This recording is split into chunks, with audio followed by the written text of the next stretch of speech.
بنشین رفیقام تا درد دل بگویم، ابوالفضل بنشین رفیقام تا درد دل بگویم. تنظیم علی اکبر ببین چی کرده فلک با حال و روزم، ببین چی کرده فلک با حال و روزم. در اوج غربت فقط من تو رو دارم، بیا رفیقام بیا برس به دادم.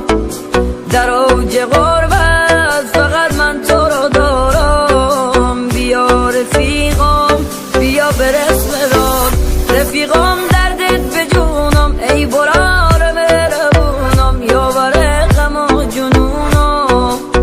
وقت پیکای شرابه یاد دلای خرابه، گر همش رنج و عذابه. رفیقام دردت به جونم ای داداش مهربونم، یاور غم و جنونم.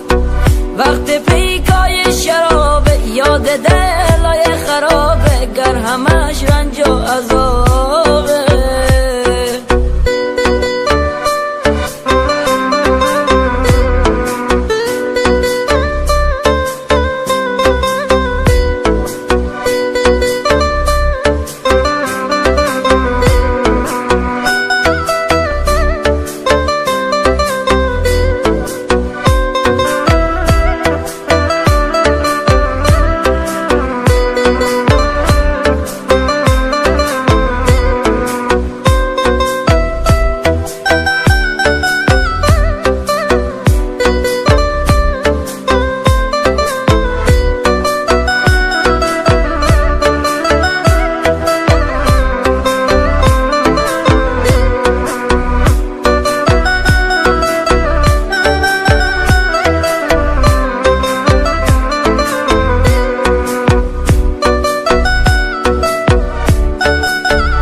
چه درده که مرهمی نداره، این چه درده که مرهمی نداره.